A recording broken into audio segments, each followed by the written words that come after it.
Hiya there, welcome to Loki the Bullies channel. Right, today what I'm going to show you is what I get asked quite a lot. What do I feed Loki? Right then, let's get on to this. Firstly, we have a can here, just wet food. It's called Win-A-Lot, this one is. It's a UK brand. Right, I don't recommend this. Sorry Win-A-Lot, but I just don't. Right, it's tuna and jelly. 1200 grams, but this is what I want to show everyone because not many people realise this, even I didn't until a breeder showed me.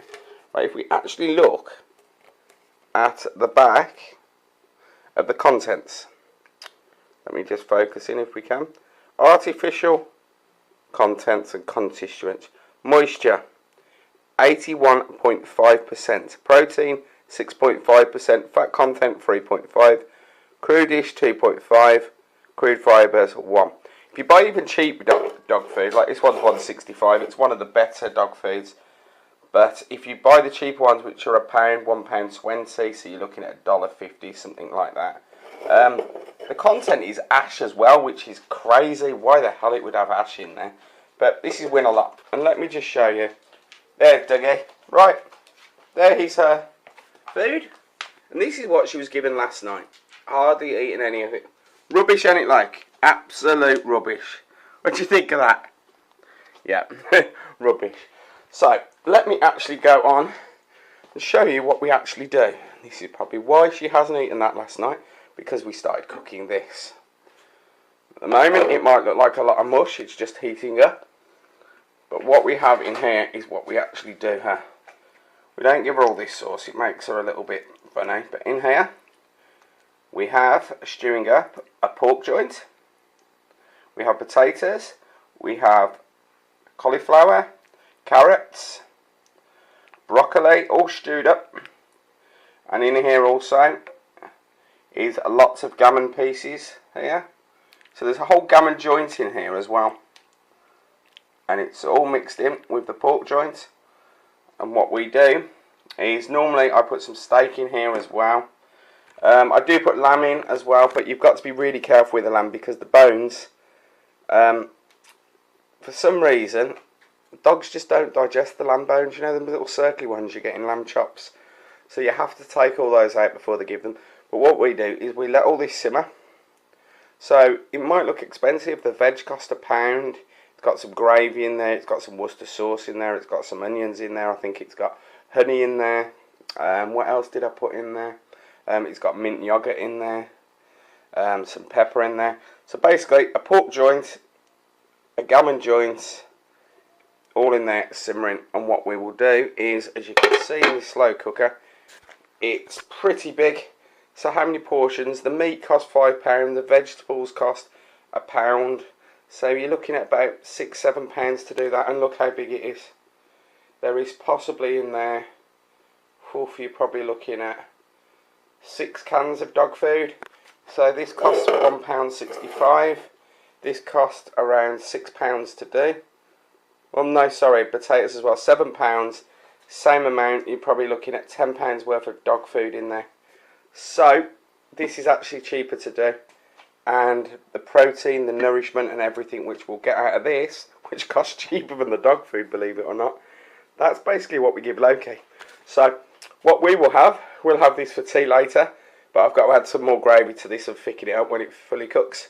And I will make a portion for the boy, the portion for the girl, the portion for me, the portion for the wife, and then the dog and cat will have some as well. So really, really good value. So lots of people ask me this, what do I do? Slow cooker, honestly to God. And also in the fridge, I won't show you this now, but there's loads of lamb, steak, chicken. That's what we normally put in here. I couldn't get any more in here. It was absolutely full by the time I put the veg. I had no more room for meat. We normally put more meat in than that. But that's what she has. And, you know, it's a slow cooker. I don't know if anyone owns one of these, but you literally put it on the night time, put it on automatic. When you wake up in the morning, it's done. So you don't have to sit here. You have to peel the potatoes, obviously, and whatever. But honestly to God, it's so much better. So if you have little portions, let's say these containers, make a big one of these. I've got another small slow cooker somewhere. This is a big size one. You just leave it on. Then you get little microwavable containers, portion it all up. You'd make enough food from here to probably last 5 days for a dog. £7 it's cost me. So, and the protein, the nourishment and everything, as I say, it's got honey in there, it's got the vegetables in there. You know, I don't know if she likes it, but she doesn't complain. We stick Liam Perrin's Worcester sauce in there as well, pepper. Sometimes we put fruit in there as well, believe it or not. It might sound stupid this, but last week when I did a one, I stuck a lime in there as well and squidged it all in. Garlic if you wanted, but I find garlic, it repeats a little bit on me, so I don't know what it does to a dog, so I haven't put garlic in there. But this is basically what we do.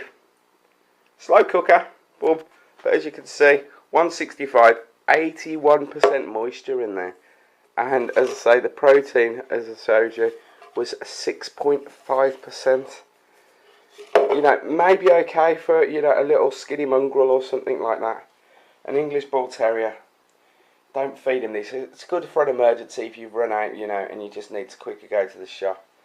Get something like that. I don't buy Pedigree Chum. In UK, that's a really big brand. I don't buy Pedigree Chum because of my last dog. I used to give her these pouches. You know, it's more premium dog food.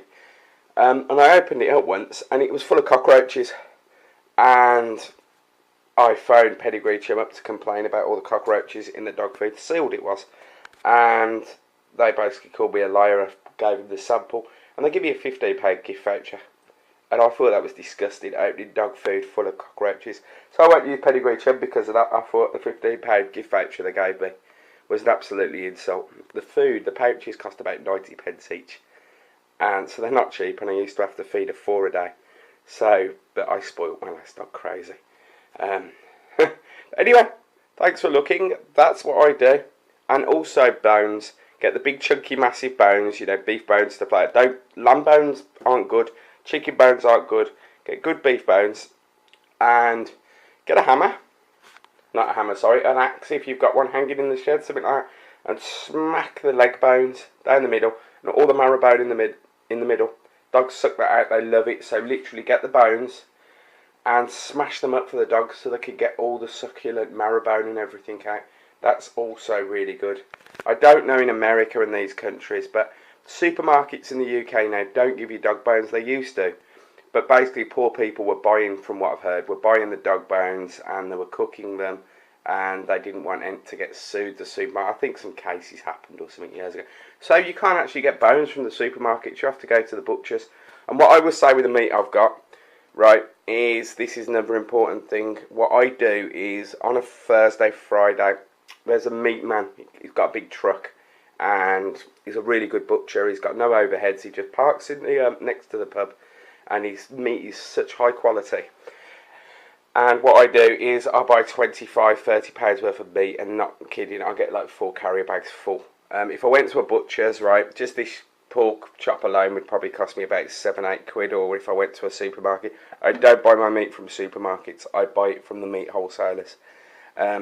If you go to a meat wholesaler, you know, I don't know in America again, if you've got these type of people, but you go to a meat wagon and it's absolutely lovely quality. The supermarkets pump their meat badly with water. Co-op, for example, I brought a gammon joint from them and it was the most watery, sloppiest piece of crap I've had. The meat man's meat is absolutely stunning quality. So if you actually go directly to the butchers before the supermarkets have tampered with it and put the dye in and all that crap, yeah, go to a meat wholesaler. That's one important thing. Do not buy your meat from the supermarket. Okay, anyway, thanks for looking. Please like, comment, subscribe. Bye bye. You're going to say quick hello. You're not bothered about Daddy cooking. You have din-dins later, darling. You're sunbathing. It's a lovely sunny day. You good girl? Yeah? Nice and sunny. Oh, here we go. Sunny and good for a scratch. Right, that's another video I'm going to do next time. So I'm going to try and do some more informational ones. Right, we've done the one with English Bull Terriers with sunburn. What I'm going to show you next, it's not too bad at the moment, but what English Bull Terriers also do, they're very susceptible to skin allergies. And I'll do a video on how to sort that out. They scratch a lot, believe it or not. And, you know, you always have to tell them to stop riffing or stop biting. Loki hasn't bit too much of herself today. But what they tend to do, yeah, I don't know if we can see that there, because the sun's, there's a little bit of a bald patch. They get a little bit erratic, and when they start licking or chewing, they like cats, lick, lick, lick. But we'll do a video how to prevent that. Anyway, thanks for looking, bye bye.